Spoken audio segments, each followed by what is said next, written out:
नमस्कार, मैं हूं संजय शर्मा। आप देख रहे हैं 4 PM गुजरात। गुजरात लोग भी परेशान हैं क्योंकि हालात दिन पर दिन खराब हो रहे हैं और उनको समझ में आ रहा है कि ममता बनर्जी ने जिन तेवरों का परिचय दिया, अगर विपक्ष इन तेवरों के साथ आ गया तो सत्ता संभालना मुश्किल हो जाएगा। लोग सड़कों पर आने लगे हैं। अंगता भंडारी का मामला सामने है।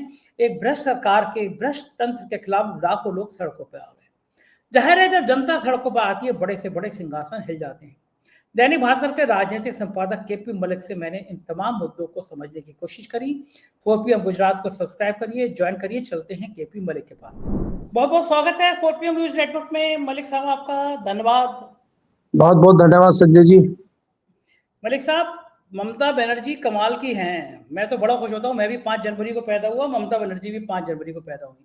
लेकिन गजब गजब आक्रामक हैं भाई। ईडी जो थी, वो सांडिल्य सांडिल्य ब्राह्मण है वो। अब आप मिश्रा जी हैं, देख लो कौन से मजबूत है। अब हमारे कर्म तो ब्राह्मणों वाले हैं नहीं। ब्राह्मण समुदाय जो है वो हमें गरियाता रहता है कि तुम ब्राह्मणों की इतनी धज्जियां उड़ाते हो, बाबा कहते रहते हो। एक बड़े अच्छा, बड़े बढ़िया वो ब्राह्मण सभा के अध्यक्ष है, वो मेरे पास आए। बोले संजय जी, बाकी हमें किसी चीज की समस्या नहीं है, एक चीज कहना बंद कर दीजिए। मैंने क्या? बोले आप 10वीं बार कह चुके हैं कि आरएसएस का चीफ ब्राह्मण क्यों होता है। राम जन्मभूमि मंदिर का पुजारी बना दीजिए। तो आपके मुंह से ये बातें शोभा नहीं देती, आप ब्राह्मणों की बातें क्यों करते हो? मैंने कहा मैं ब्राह्मण हूं, इसीलिए मेरा दायित्व है कि मैं सच बोलूं। इसीलिए मैं कहता हूँ राम बिल्कुल। मंदिर दलित होना चाहिए, क्योंकि ब्राह्मणों ने समाज में जितना उपकार किया है, 10वां 13वीं, मैंने पता है, दर्शकों को 5 मिनट का समय लूंगा। एक मैंने सहारा में रिपोर्टिंग की थी, तो मैं सहारा में काम करता था। एक गरीब महिला थी, तो उसके उसके उसके पति की डेथ हो गई। मैं कह रहा था केपी मलिक साहब, गांव के ब्राह्मणों ने उसका बायकॉट करा दिया कि जब तक 10वां 13वीं नहीं देगी करेंगे, तब तक हम इसके घर नहीं जाएंगे। गरीब महिला थी और उसने अपनी भैंस बेची, एक जमीन का टुकड़ा बेचा, तो उन्होंने 10वां 13वीं करी।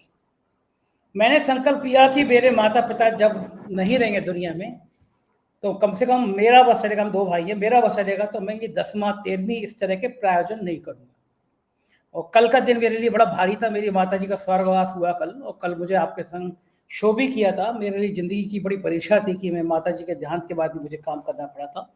और ऐसा मेरे पिताजी के साथ भी हुआ था। उनकी अग्नि को मैंने दिया था और उसी दिन मुझे आर्टिकल लिखना पड़ा था अखबार के लिए। लेकिन ये हम लोगों के पेशे की मजबूरी होती है कि काम करना है तो आपके दर्द को कोई बांट नहीं सकता, आपका दर्द आपको करना पड़ता है।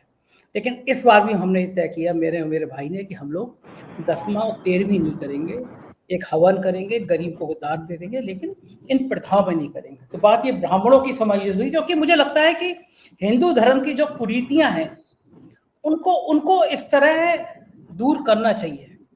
पिताजी जीवित बिल्कुल। थे, बाल बड़े थे, एक दिन मुझसे बोले बाल कटा लो। तो मैंने, उस समय बाल बड़े रखने का बड़ा चलन था, मैंने कहा कि नहीं, बाल नहीं कटाऊंगा।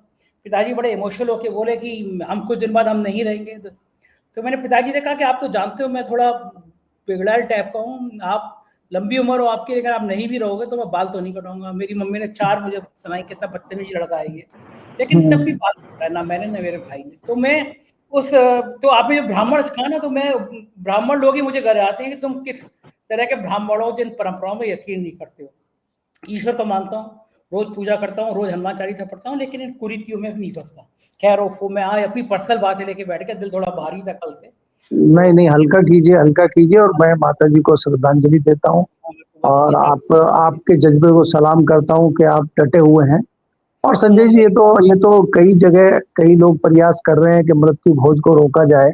और इस पे तो आज नहीं, पहले से चर्चा हुई है। गोदान लिखा है मुंशी प्रेमचंद जी ने, और उन्होंने हमारी बहुत दिन पहले आंखें खोलने का काम किया है और बहुत अच्छे विस्तार से उन्होंने समझाने का काम किया। अगर किसी की आंखें तब भी नहीं खुल रही है तो हाँ, कोई उसका कुछ नहीं कर सकता। जी बिल्कुल ठीक बात है। और गोदान में मैंने नाटक भी किया है, मुझे थिएटर का बड़ा शौक था, तो मैंने नाटक भी किया। जी जी जी खैर, ये जी जी। सॉरी, मैं आज व्यक्तिगत थोड़ा भावुक था। मैं कल से बहुत वो था, दुखी था, तो आज मैंने ऐसी बातें काटा दी। खैर, हाँ, मुख्य मुद्दे पे आते हैं। ममता बनर्जी ने बिल्कुल बैंड बजा दी।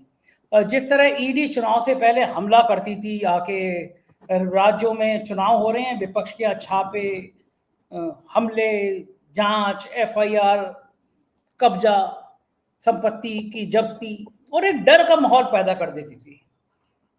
ममता बनर्जी ने एक सीधा सीधा जवाब दिया और कहा कि ये सब नहीं चलेगा। उस जगह पहुंच गई जहां पे वो ईडी के लोग छापामारी कर रहे थे, फाइल लेके चली गई, कल हमने शो भी किया था। अब आज हाई कोर्ट में पैरवी थी, बहुत सारा हंगामा हुआ, जज साहब ने उठ के चले गए, 14 तारीख डेट लगा दी हाई कोर्ट में। ईडी ममता के खिलाफ एफआईआर करा रही है, ममता ईडी के खिलाफ कार्रवाई कर रही है, गृह मंत्री के दफ्तर के बाहर टीएमसी के सांसद प्रदर्शन कर रहे हैं और पुलिस घसीट के ले जा रही है उनको। जैसे दिल्ली में प्रदर्शन करना बहुत बड़ा गुनाह है। जिस समय नई पार्लियामेंट बनी थी उस समय, उस दिन मैं दिल्ली में था, उसी दिन महिला खिलाड़ियों को इसी तरह घसीट के ले जाया गया। क्या लगता है कि ममता बनर्जी ने एक लंबी लकीर खींच दी और ईडी के अफसर भी 10 बार सोचेंगे, किसी राज्य में जाके सरकार के इशारे पे ऐसी गुंडागर्दी करने से बाज आएंगे? आपको लगता है कि ईडी के ये सबक है या ममता बनर्जी को ऐसा नहीं करना चाहिए? और क्या राज्य और केंद्र के बीच एक टकराव बनेगा? क्या राष्ट्रपति शासन की बात हो सकती है? ममता की राजनीति का देश पर क्या असर पड़ेगा? इस खेल का देश पर क्या असर पड़ेगा? संजय जी, इसमें 2-3 चीजें समझने की जरूरत है। आपके सामने तमाम उदाहरण है, चाहे आप महाराष्ट्र से शुरू करें।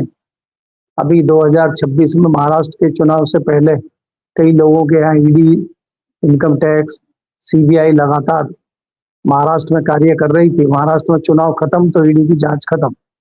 उसके बाद दिल्ली में चुने हुए मुख्यमंत्री केजरीवाल को अंदर ले लिया, ईडी ने बंद रखा, पूछताछ करी। आज केजरीवाल के ऊपर ईडी थोड़ी मेहरबान है, अभी फुर्सत नहीं है ईडी को, क्योंकि वो बंगाल पहुंच गई है। उससे पहले आपने बिहार में देखा कि बिहार में जिस प्रकार से इलेक्शन थे तो लालू प्रसाद के परिवार के ऊपर ईडी की रोजाना पूछताछ होने लगी, हालांकि आज कुछ फैसला भी कोर्ट का आया है उस पर। तो हमें ये देखना होगा कि ईडी अगर 100% जांच करती है तो रिजल्ट कितने आते हैं। 3.5-4% लोग बताते हैं कि उसके आंकड़े आते हैं, तो ये तो ईडी की हालत है, ये तो ईडी की साख बच गई है। दूसरा, जिस प्रकार आपने देखा है कि ममता बनर्जी ने आरोप लगाए हैं कि ईडी का काम है धन शोधन देखना, बाकी चीजें देखना, अकाउंट चेक करना, और वो सरकार की सत्ताधारी दल की कठपुतली बन के इस इतने निचले स्तर पे उतर आई है कि फाइलें और पेन ड्राइव लाके जो है गृह मंत्री जी को जो चाहिए वो दे रही है। तो ये बड़ा दुर्भाग्यपूर्ण। ममता बनर्जी ने बड़े साहस के साथ कार्य किया है, लेकिन इसका आपको दूसरा पक्ष समझना होगा। आपको इसका एक छोटा उदाहरण मैं ऐसे देता हूं कि जैसे आप किसी अदालत में किसी गवाह को लेके आते हैं और जो उसका वकील होता है गवाह से जब सवाल पूछता है, वो जज के सामने उसको इतना इरिटेट कर देता है कि वो इरिटेट होके गुस्से में आके अल बल बोलना शुरू कर देता है, और वकील को और जज को ये समझाने में कामयाब हो जाता है विपक्ष का वकील कि देखिए यही दोषी है, इसलिए झूठ बोल रहा है गवाह, ये गवाह मुकर गया है, ये गवाह को लिखा पढ़ा के लाया गया है। ममता बनर्जी को क्या कहीं इरिटेट किया जा रहा है? ममता बनर्जी को पिन लगाए जा रहे हैं ताकि वो बड़ी बड़ी गलतियां करें, और अभी ईडी इसके ऊपर एफआईआर कर देगी। और अगर कोर्ट कह देता है कि ईडी की एफआईआर तुरंत की जाए, ईडी के और ईडी का पक्ष सुना जाए, तो अगर एफआईआर हो जाती है तो ममता बनर्जी के ऊपर तत्काल गिरफ्तारी की तलवार लटक जाती है। और अगर मुख्यमंत्री रहते हुए चुनाव से पहले ममता बनर्जी गिरफ्तार होती है तो सत्ताधारी दल भारतीय जनता पार्टी और अमित शाह को बहुत अच्छा मौका वेस्ट बंगाल में अपना काम करने का मिल जाएगा। हालांकि आपको ये देखना होगा कि जब जब हम देखते हैं पश्चिम बंगाल के चुनाव को, लगभग 100 सीटें ऐसी हैं जहां से ममता बनर्जी की गिनती शुरू होती है। उन सीटों पे तकरीबन 30% मुसलमान है और बाकी जो इनके फॉलोअर हैं 50% के लगभग वोट वहां पे ममता बनर्जी का है। तो उन 100 सीटों पे भारतीय जनता पार्टी कैसे जीते, इस रणनीति पे काम अमित शाह कर रहे हैं पिछले 6 महीने से लगातार। और आप देख रहे हैं कि शाम दाम दंड-भेद उसमें पारंगत हैं अमित शाह जी। आप चाहे वहां के लेफ्टिनेंट गवर्नर हो, चाहे वहां के गवर्नर हो, चाहे वहां के कमिश्नर हो, चाहे वहां की कोर्ट हो, कई सारे जजों को आपने देखा पिछले दिन के जजों ने भारतीय जनता पार्टी को ज्वाइन किया। कई भारतीय जनता पार्टी को ज्वाइन करने वाले अधिकारी आए। पिछली बार अगर आप देखेंगे शारदा घोटाले पे और दूसरे कोल घोटाले पे कई लोगों को फंसा के उनको भारतीय जनता पार्टी में ज्वाइन कराया गया। ममता बनर्जी की पार्टी को तोड़ने का कोशिश की गई। दूसरा जो दबाव एक डाला गया, वहां पे एक मांझी साहब है, अनूप मांझी, जो बहुत बड़े कोयला के काम करने वाले हैं उनके ऊपर भी समय समय पर आरोप लगते रहते हैं कि वो कोयले की तस्करी करते हैं, कोयले का रैकेट करते हैं और वही सारा पैसा ममता बनर्जी को पहुंचाते हैं। और हालांकि भारतीय जनता पार्टी के नेताओं ने ये भी आरोप लगाया है कि जो पैसा देना था, वो जो आईपैक कंपनी है, जो उनके राजनीतिक सलाहकार हैं जैन साहब, प्रदीप जैन, जो उनको प्रतीक जैन, जिनको उनको पैसा देना था, वो भी उसमें इन्वॉल्व है। ईडी इसलिए वहां पे छापा मारने गई थी, उनको अनूप माझी को भी कब्जे में लिया गया है।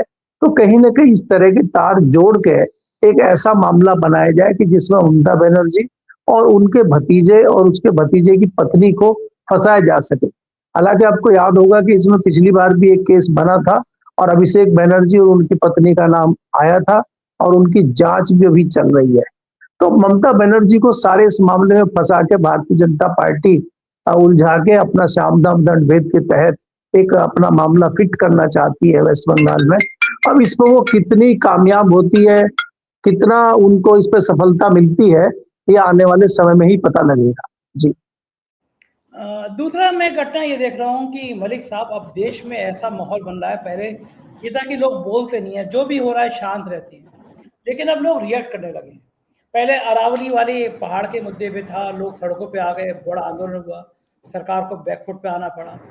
उसके बाद कुलदीप सेंगर की जमानत का विरोध था, पूरा देश खड़ा हो गया, सरकार को बैकफुट पे आना था। और अब उत्तराखंड की भ्रष्ट सरकार जो भ्रष्टाचार के नए नए कीर्तिमान बना रही है, मुझे लगता है कि हारे हुए विधायक को मुख्यमंत्री बनाने का इससे बड़ा खामियाजा हो नहीं सकता। कम से कम अमित शाह को, नरेंद्र मोदी को लग रहा होगा कि इतना नाकारा मुख्यमंत्री नहीं बनाना चाहिए था। 1000 करोड़ रुपए मीडिया को दे दिया गया कि मीडिया अपना मुंह बंद रखे। अब वहां पे एक मासूम अंकिता भंडारी की बेरहमी से हत्या कर दी जाती है। एक और मामला चल रहा है, त्यागी के एनकाउंटर हुआ, हत्या कर दी गई उसकी पुलिस कस्टडी में। बताया कि 700 करोड़ का खेल था उसके पीछे, उसको मरवाने के पीछे। ये तमाम बातें उत्तराखंड में चलती रहती हैं। लेकिन अंकिता भंडारी का मामला जिस तरह गले में अटक गया, हजारों लाखों लोग सड़क पर आ गए, सरकार को झुकना पड़ा, सीबीआई जांच की सिफारिश हो गई। किसान आंदोलन में प्रधानमंत्री ने कहा तपस्या में कमी रह गई, वो वापस हुआ, और अब लगातार एक के बाद एक जन आंदोलन बन रहे हैं, सरकार बैकफुट पर आ रही है। ये मैसेज है कि जनता समझ गई है कि सरकार सुनने वाली नहीं है, अपनी बात मनवाने के लिए सड़क पे आना पड़ेगा, आंदोलन करना पड़ेगा। और अगर ऐसा सही है तो ये सरकार के लिए कितनी बड़ी खतरे की घंटी मानते हैं। संजय जी, अगर आप देखें, आपने किसान आंदोलन का जिक्र किया है, भारतीय जनता पार्टी की सरकार ने, मोदी जी ने, अमित शाह ने, इनके तमाम लोगों ने हर तरह से कोशिश की थी कि किसानों को किस प्रकार से दिल्ली से भगाया जाए। इनके पार्टी के लोगों ने पत्थरबाजी की, साम दाम दंड भेद किया, पुलिस ने लाठीचार्ज किया। इसके अलावा वहां पे उनको आतंकवादी और दूसरा कौन कौन सी चीजें उनको बताई गई। इसके अलावा जिस प्रकार से किसान 13 महीने दिल्ली के बॉर्डर पे डटे रहे, जब उसके मजबूती के साथ, तो सरकार को कहीं ना कहीं झुकना पड़ा। इसी तरह का मैं जो दूसरा सबसे बड़ा आंदोलन देख रहा हूं उत्तराखंड में, हालांकि मीडिया उसको उस प्रकार से नहीं दिखा रहा है जितना गर्म उत्तराखंड का माहौल था। सड़कों पे लोग उतरे हुए थे, बहुत एग्रेसिव थे, क्योंकि वो मासूम और निरीह बालिका को जिस प्रकार से हत्या की गई और जितने घिनौने आरोप वहां पे उन नेताओं पे लगे, और उसके बावजूद भारतीय जनता पार्टी नहीं कुछ बोल रही है। मुख्यमंत्री अपराधी को बचाने का काम कर रहे हैं, अपराधी कोई बड़े वीवीआईपी हैं भारतीय जनता पार्टी के। तमाम चीजें खुलने के बावजूद भी भारतीय जनता पार्टी कोई एक्शन नहीं कर रही थी, इसलिए उत्तराखंड के लोगों में रोष बढ़ता जा रहा था। भारतीय जनता पार्टी को लगा कि आगामी चुनाव में उसका सुपड़ा साफ हो जाएगा और माहौल और ज्यादा बिगड़ सकता है कि अगर लोग सड़कों पर उतर आए और गुस्से में हो गए और उन्होंने कुछ दूसरा रूप धारण कर लिया, तोड़ फोड़ कर दी, क्योंकि उसमें युवाओं की संख्या बहुत ज्यादा थी, तो कहीं ये युवा जंजी वाला मामला ना बन जाए। मुझे लगता है ये सोचते हुए सरकार ने निर्णय लिया है कि सीबीआई की जांच हो। इतनी देर क्यों लगी इस फैसलों में? क्यों आप इतना सोचते हैं? किसको बचाना चाहते हैं? तो ये भारतीय जनता पार्टी को लगता है कि चुप रहो, कुछ मत बोलो, ये लोग थक के बैठ जाएंगे। आप ये देखिए कि एक व्यक्ति, अमिताभ ठाकुर, उत्तर प्रदेश में एक बड़ी लड़ाई लड़ रहे हैं। उन्होंने सीधे सीधे सरकार के लोगों को और मुख्यमंत्री तक का नाम ले दिया है कि इसमें कई सारी चीजें हैं, चाहे वो जमीनों के मामले हों, चाहे वो सरकारी अधिकारियों के भ्रष्टाचार के मामले हों, और सरकार उन्हीं को ट्रेन में से उतार के और 25 साल पुराने केस निकाल के और उल्टी सीधी एफआईआर करके उनको ट्रेन में से उतार के जेल में डाल देंगे। तो अगर कोई व्यक्ति सच्चाई की बात करता है, अगर कोई व्यक्ति सवाल उठाता है, तो आप उस जो वो सवाल उठा रहा है उस सवाल का जवाब नहीं दे रहे हैं, उस सवाल का कोई निराकरण नहीं कर रहे हैं। जो सवाल उठा रहा है उसी का इंतजाम आप कर दे रहे हैं। उसका सबसे बड़ा उदाहरण आज अमिताभ ठाकुर है। इसके अलावा आप देखिए उत्तर प्रदेश में अभी सेंगर का मामला हुआ, तमाम लोग सड़कों पे उतरे, इतना एक माहौल दिल्ली में बना, यूपी में बना। उसके बाद कहीं ना कहीं सरकार झुकी, सरकार की तरफ से उसके बावजूद कोई स्टेटमेंट नहीं आया भारतीय जनता पार्टी की तरफ से। हालांकि कोर्ट ने वो बेल कैंसिल कर दी, कोर्ट ने बेल नहीं दी, हालांकि वो अंदर ही थे दूसरे मामलों में, लेकिन एक नजीर पेश की है कोर्ट ने भी कि इस तरह के मामलों में अगर भारतीय जनता पार्टी की सरकार के लोग, सत्ताधारी दल के लोग कुछ सॉफ्ट कॉर्नर लेते हैं तो जनता इस पे कड़ा रुख लेती है, तो कोर्ट भी अपना निर्वहन करेंगे, अपने कानून का, अपनी चीजों का निर्वहन करते हुए इस पे एक्शन लेंगे। तो आज जनता जागरूक हुई है, इसमें दो राय नहीं है, लेकिन जिस प्रकार से लोगों को समझना चाहिए चीजों को, लोग अभी भी अनभिज्ञ हैं कई सारी चीजों से, अभी भी लोग उस तरह से जागरूक नहीं है, क्योंकि कहीं ना कहीं लोग अपने निजी स्वार्थ में, लोग भावनाओं में, लोग पाखंडवाद में आज भी घुसे हुए हैं। और ये धर्म की जो चाशनी दी गई है, धर्म की चाशनी में लिपटे हुए लोग अभी भी इन चीजों से बाहर नहीं निकल रहे हैं। धीरे धीरे जब या तो वो खुद उस चीज से गुजरते हैं या खुद उनको अपनी कई सारी परेशानियों से दो चार होना पड़ता है, तब वो बाहर निकलते हैं। कई अंधभक्त थे जो इनके खिलाफ हो गए हैं, उनकी आंखें खुल गई हैं, तो वो सबसे ज्यादा गालियां वही भारतीय जनता पार्टी को आज दे रहे हैं। कल तक वो कुछ और कर रहे थे। आपके सामने बहुत बड़ा उदाहरण है आपके उपराष्ट्रपति महामहिम धनखड़ जी का, कि पहले किस प्रकार से वो जय श्री राम भारतीय जनता पार्टी के लिए कलकत्ता से लेकर दिल्ली तक बोल रहे थे, और बाद में वही भारतीय जनता पार्टी के खिलाफ जाके षड्यंत्र शुरू कर दिया। आज वो कहाँ है? तो यहाँ ये इस तरह के लोगों की कमी नहीं है, लेकिन धीरे धीरे लोगों की आंखें खुल रही हैं, ये निश्चित तौर पे कहा जा सकता है। जी हाँ, ये बात तो सही है कि आपकी इधर तो आंखें खुल रही हैं, कुलदीप सेंगर के खिलाफ खड़े हो गए लोग। लेकिन बड़ा सवाल ये है कि मलिक साहब राम रहीम नाम के एक सज्जन आदमी हैं, तो सिर्फ उन्होंने कुछ बलात्कार किए थे, कुछ हत्याएं की थी, जेल में चले गए। लेकिन वो ऐसे पिकनिक मनाने जब बंदे का मन चलता है, सरकार पैरोल दे देती है, 4 दिन की, बाहर आ जाता है। ना जाने दर्जनों बार बाहर आ चुका। क्या देश की जनता को भी इसके लिए भी सड़कों पे आना पड़ेगा कि एक हत्यारा, एक बलात्कारी, उस पर सरकार मेहरबान इसलिए हो जाती है क्योंकि उसकी झोली में कुछ वोट बैंक है? क्या ये इससे ज्यादा खराब, इससे ज्यादा दुर्भाग्यशाली बात हो सकती है? कहाँ चली जाती है बेटियों की अस्मिता का सवाल? कहाँ चला जाता है नारी सुरक्षा का ख्याल, जब इस तरह एक हत्यारे और एक बलात्कारी को बाहर आने की छूट दे दी जाती है? कि मलिक साहब, क्या वो दिन आएगा जब इस तरह की चीजों पे जनता खड़ी होगी, सड़क पर आएगी? लगता है आपको? संजय जी, मैं इस बात से इससे भाग नहीं रखता कि जनता कभी सड़कों पे खड़ी होगी। जनता कभी सड़कों पे खड़ी नहीं होती है। चाहे वो मुगल काल हो, चाहे वो अंग्रेजों का काल हो, चाहे आज हो, जनता खड़ी नहीं होती है। कुछ दमदार लोग खड़े होते हैं और वही सत्ता को झुकाने का काम करते हैं। चाहे मुगल काल लीजिए, चाहे अंग्रेजों को भगाने का आप देखिए, उसमें कुछ गिने चुने लोग ही नाम आपके सामने आएंगे।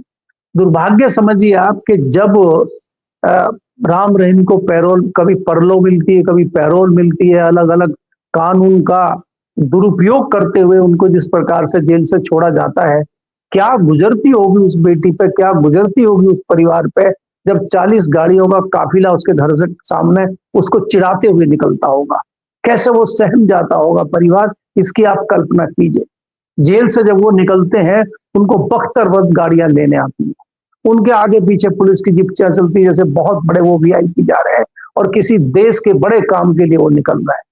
तो क्या वो परिवार सोचते होंगे, जो परिवार को, जो पीड़ित परिवार है, इसके अलावा जो दूसरे परिवार हैं जिनको डर लगता है, उनके दिल पे क्या गुजरती होगी, इसकी कल्पना संजय जी कीजिए। ये सरकार है, इसको वोट चाहिए, इसको अपनी सत्ता चाहिए, इसकी अपनी कुर्सी बचनी चाहिए, इसको चाहे कितना ही नीचे जाना पड़े, उसकी चिंता इन लोगों को नहीं है।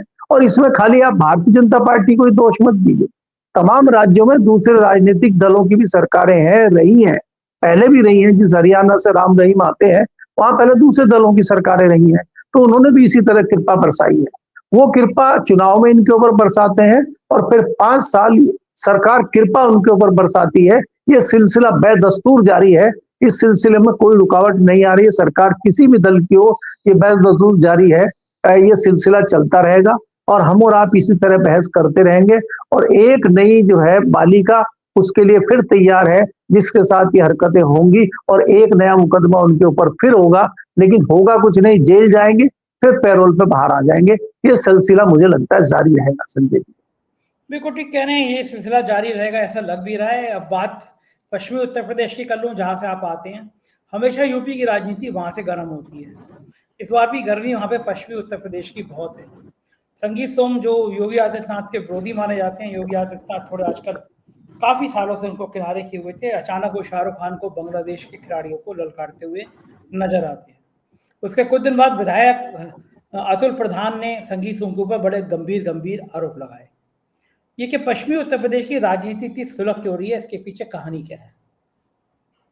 संजय जी, अगर आप देखेंगे पश्चिम उत्तर प्रदेश में एक राजनीतिक दल है राष्ट्रीय लोकदल के नाम से, और आज वो सत्ताधारी दल के साथ है। वो लड़ाई लड़ता था सरकार के खिलाफ, किसानों की लड़ाई लड़ता था और वो खुद ही भारतीय जनता पार्टी की गोद में जा बैठा है।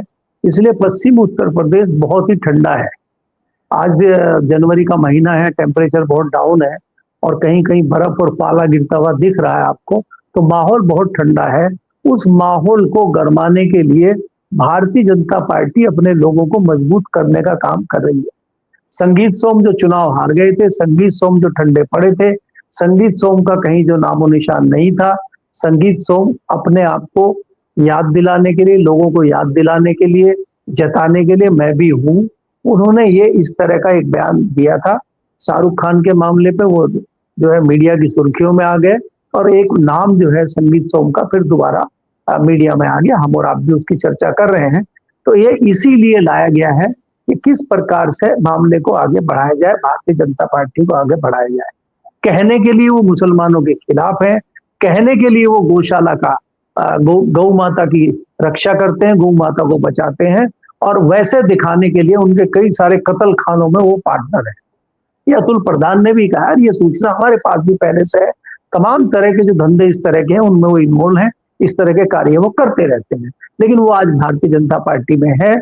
शुरुआत में बड़ी कोशिश उन्होंने समाजवादी के साथ भी की थी, समाजवादी में भी वो कुछ दिन रहे, लेकिन आज खीर और जो है हलवा इधर बट रहा है भारतीय जनता पार्टी में। तो भारतीय जनता पार्टी में उनकी बम चल रही है और वो आपसी संजीव बालियान की लड़ाई में चुनाव हार गए।